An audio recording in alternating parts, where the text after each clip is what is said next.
It was mid-2018. I was 23 and had driven down to Vermont to see my family and hang out for a few weeks. While there, I also wanted to go camping since my parents' house was just outside of the Appalachian Mountains. When I used to live with them still, I'd go out all the time. But since I moved out, I hadn't had the chance to go out camping or even hiking at all. There was one place specifically that I'd had on my mind for a while. Just before I moved, I found a trail on a forum for people exploring abandoned structures, and I'd been wanting to check it out ever since. This trail supposedly led to an old lodge just right in the middle of the forest. So on a Monday morning, I drove out there. I parked on the side of the road, and the trail was not marked or anything.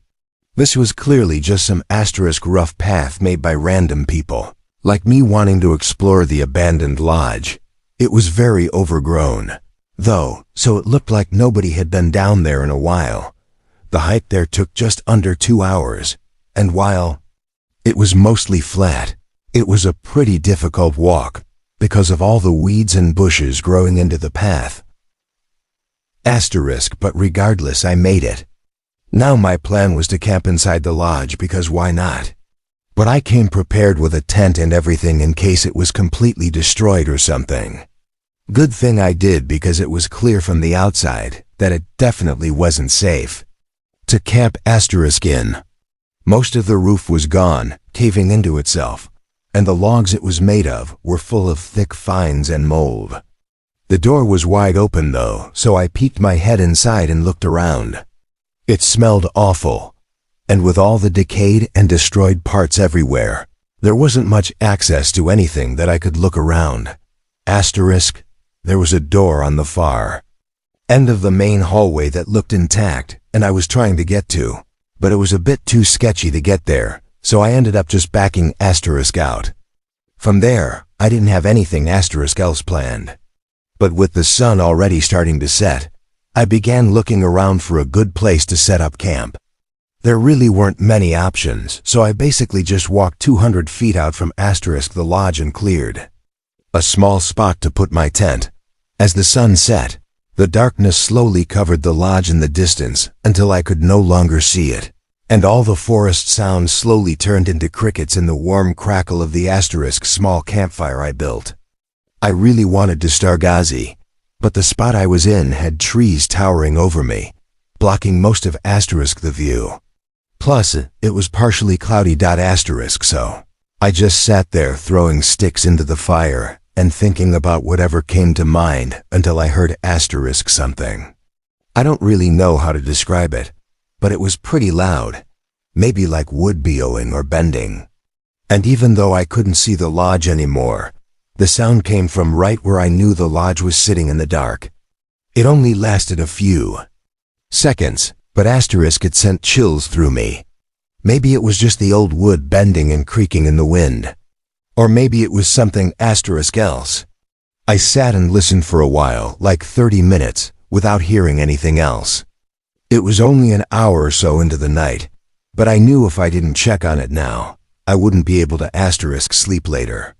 So I figured I might as well go look around while it was still early into the night. I fueled up my campfire with some more sticks before leaving so I wouldn't have to rebuild it. Then I grabbed my small LED lamp and walked in the direction of the lodge. After only a minute of walking, the structure faintly showed up in the lights. It was as creepy as expected. I walked up to it cautiously, passing by a couple destroyed windows and holding the light up. Inside, it was extremely dark. Even with the light, it felt like I could barely see anything. When I got to the door, I was startled for a moment. It was closed. I'd been here less than 2 hours ago and left it wide open. Then I noticed something else. There were scratches like from nails or maybe a knife all along the front face of the door. I didn't notice them last time, so I wasn't sure if they were already there or had just happened and were maybe the sound I heard. I debated for a second whether or not I even wanted to try opening it or if I should just leave. But it was all for nothing because when I eventually decided to open it, I couldn't. It felt like something was holding it shut from the other side. I got really unsettled and didn't stay any longer. I backed away from the lodge and rushed back into the woods toward my campsite. However, I immediately noticed something was wrong. Aside from my lantern, there was no light coming from the forest. I started to hurry, hoping I was still going in the right direction. Luckily, I was. And a minute later, I made it back to my tent. A column of smoke filled the air above what was my campfire, as if someone had just abruptly put it out while it was still burning. I looked around, just standing there holding my lantern up, barely able to see anything in the trees. Hello? Hello? Who's out there? Nobody responded. Starting to feel chills run through me again, I knew it was only a 2-hour hike back to where my car was. So I quickly decided to pack and head out. I took down my tent, and as I shoved the few remaining things into my backpack, I heard something nearby. I stopped for a second and held up my lantern, but still saw nothing. It sounded like someone was laughing. It was quiet and not like someone laughing with their friends or anything. It was a single person softly laughing under their breath as they watched me from behind the trees in the dark, like they were insane. I hurried up, leaving scraps behind and booking it to the trail with my crappy lantern. It was really hard to follow the path, but I did the best I could. Several times I stopped thinking I heard that soft laughing and worried I was being followed. But whoever it was stalking me out there, they were blending in with the dark perfectly, as I never once even caught sight of them. I got back to the road, getting in my car and driving away. I look back at that experience 7 years later as the single most disturbing and horrifying experience of my life. I don't think anyone can truly understand the feeling of helplessness I felt being out there in the forest in the middle of nowhere at night and stalked by some insane person. Maybe they set up home in that abandoned lodge. I really don't know, but from everything I saw and experienced there, I don't think anyone should go back to find out. Story 2 by Winnie *. This was last year in the summer. I was out on a trail backpacking to a small camping spot with my dog Rocky. He's an Australian Shepherd, so a medium-sized, really smart dog that comes with me everywhere I go. Always loving running around and hiking through the woods. This place we were headed to was one I'd been to 3 or 4 times before. I loved it because it was isolated and never had anyone else, so Rocky could be free to run around off leash and enjoy himself. The campsite was 8 hours down trail, so by the time we got there, it was just an hour or 2 before sunset. The campsite itself wasn't anything special or picturesque. It was just a small opening with nothing but trees all around. I found it calming and nice to hang out in, and safe for me to let Rocky roam around while still being able to keep an eye on him.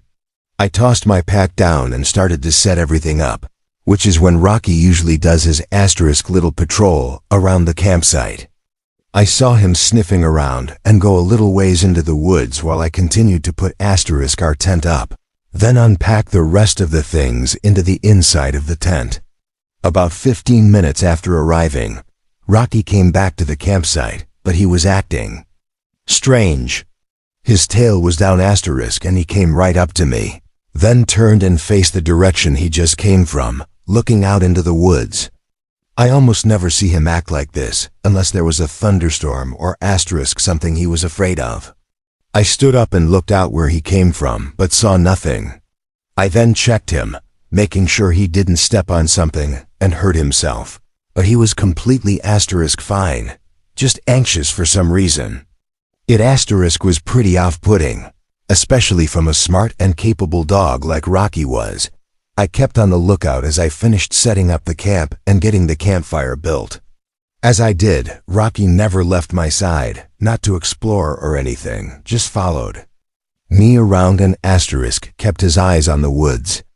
I will say, every time I looked back to check the woods, I felt a strange uneasy sense, like I was being watched. I put it off as Rocky, just making me nervous since I didn't actually see anything, but it never really left my mind. I got the campfire going just as the sun fell past the top of the trees, covering the woods in a dark shadow. It was quiet as it always was, but I didn't feel as calm as I usually did. I figured I wouldn't though because of Rocky's unusual behavior, but hoped tomorrow things would be more normal and we could go back to enjoying our time. For the night though. I just tended the fire and hung out with Rocky beside me, listening to the sounds of the forest. But then, just about an hour past sunset, Rocky suddenly perked his head up and froze. He stared anxiously out at the trees, ears up and tail between his legs. I looked out, but the darkness engulfed the area, making anything past 20 or 30 feet completely concealed. He started quietly whining, locking his gaze at the darkness behind the trees. Trusting him that something was wrong, I grabbed my flashlight and pointed it out there. Not seeing much, I started to walk a little further in. Rocky followed closely behind me. I didn't want to venture too far away from the campfire, but from the maybe 50 feet I walked out. I saw nothing in the woods. We went back and sat down, even though I didn't see anything. I knew Rocky wouldn't be doing this for no reason, but it seemed most likely, and I guess I just hoped that it was just an animal of some kind walking around the area. We weren't in bear territory, but I still carried bear spray on me, which would work on any animal, so I wasn't too worried for our safety. Rocky stayed on high alert all night, but didn't have any more sudden moments. And a couple hours later, we got in the tent and went to bed. I could tell Rocky was tired, probably from all the anxiety he was going through, and I was glad to see him close his eyes and fall asleep within 15 minutes. I did the same soon after. This might sound strange, but during that night, I remember having a dream about walking through the woods at night. I was alone. Rocky wasn't with me, and I was just walking through the trees, not on a path or anything. In the middle of that dream, I started to hear a high-pitched noise. Over and over. It kept going until suddenly I shot awake. Rocky was nudging my face with his snout and whining in my ear, making that high-pitched noise I was hearing in my dream, immediately making me realize that he'd been trying to wake me. For a while, I sat up and grabbed my flashlight, feeling the nerves as I unzipped the tent and stepped out to look around. I turned on the flashlights, prepared to scan the area, but immediately when the light came on, it lit up a person right in front of me, like maybe 10 feet away from the tent. They had all black clothes on with a hoodie draping over half of their face, only showing their distressed beard. I quickly noticed a reflection coming from his hand though, seeing the small blade of a pocket knife shining the light back at me. In that instant, I just froze up like my whole body went through a sudden shock. The man froze for a moment, too, but then started to step forward again when Rocky began growling. Up until then, I hadn't even noticed that he'd come out of the tent and was standing right next to me. This made the man hesitate, giving me more time to collect myself and quickly reach into the tent for the bear spray. By the time I was back up, Rocky was aggressively barking and moving back and forth, putting himself between us. The man didn't take any more steps forward and just turned and ran into the woods. Thankfully, Rocky didn't chase after him. I started taking everything down and packing as he kept his head up and circled around the campsite, guarding the whole area. Once packed, we started back down the trail. Honestly, even with my adrenaline still flowing through the entire hike back, I wasn't all that scared knowing how well Rocky handled the situation. We made it back safely and got out of there. I did what I could to report the incident, but I think because of the location and everything, it wasn't really investigated. Anyway, I've gone on several camping trips since then, and Rocky was back to his normal self, happy asterisk and exploring the forests as usual. At least now I know that if he doesn't trust something, it's best to just get out of there. Story 3, by Paul D. Asterisk. I was hiking to a fairly well-known asterisk overlook, just outside of Glacier National Park in Montana. It definitely wasn't as great asterisk as any of the views within Glacier National Park, but it was just a normal trail with no rules or anything. Also, it was just before winter, which around here is off-season for most hiking and asterisk camping, which meant nobody would be asterisk out. I didn't mind the cold, so it was nice to have the trail and the overlook to asterisk myself. I finished hiking up there at just about 5:30, so it took nearly 6 hours. Pretty much, there was this large grassy opening on top of the mountain with a couple stone circles for making campfires and setting up camp around, and a little further up was a stone cliff that provided a view of the whole valley of mountains and forest. You could actually probably see Glacier National Park from there on a good clear asterisk day. Anyway, as expected, nobody else was at the campsite or at the overlook. I set up all my stuff by the stone circle closest to the overlook and made myself a quick dinner, then went to sit on the edge of the cliff to watch the sunset. I will say there was a bit of a drop below the overlook, which was kind of daunting at first, but the sun setting over the mountains made me completely forget about it.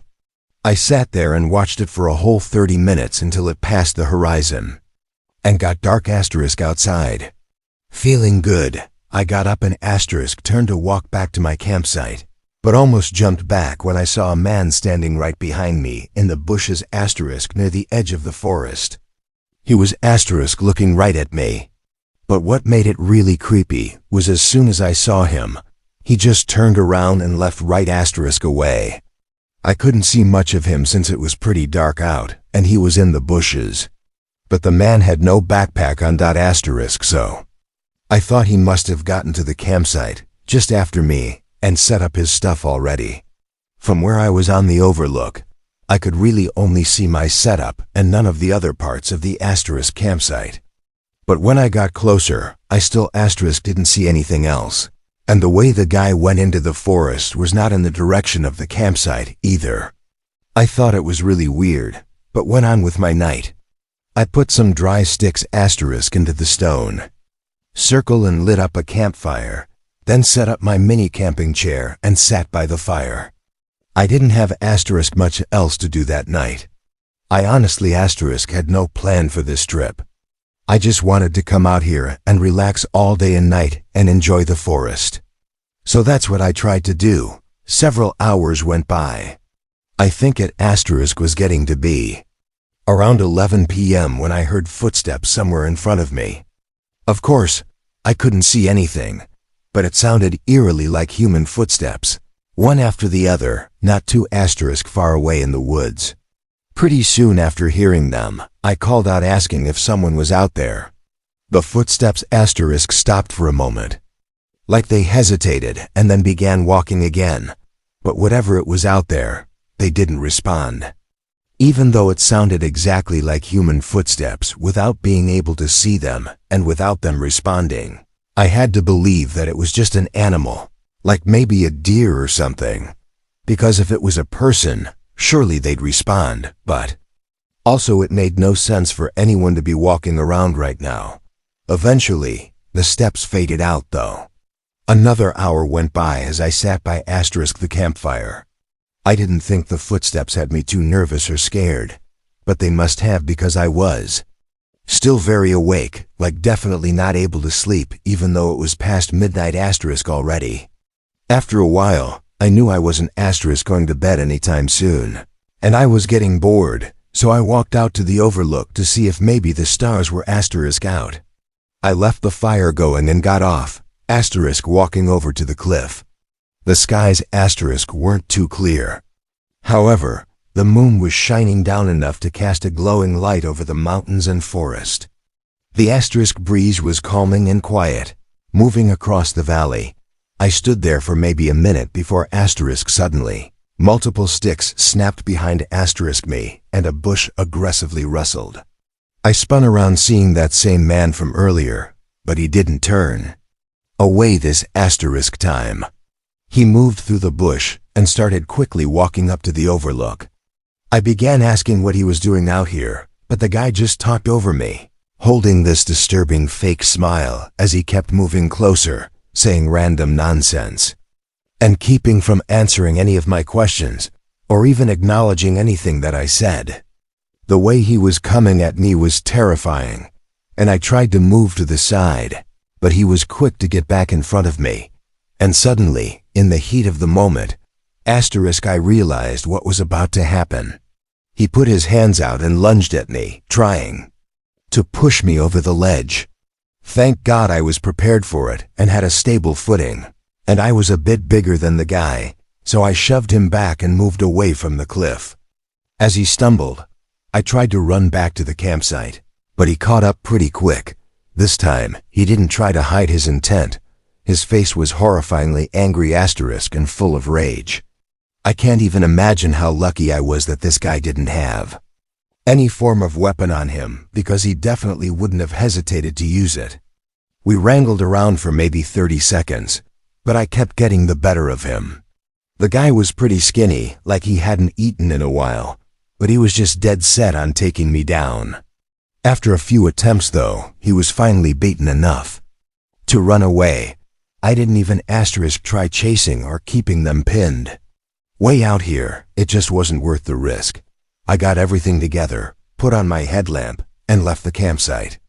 I made it about 2 hours back down the trail before my headlamp's batteries ran out. So I set up a mini camp in the woods and waited for sunrise, then finished the hike back. I put a report in and talked to a lot of people about my encounter, but everyone has different thoughts as to what the man was really doing out there. All I know is I could have lost my life that night had I been any less careful.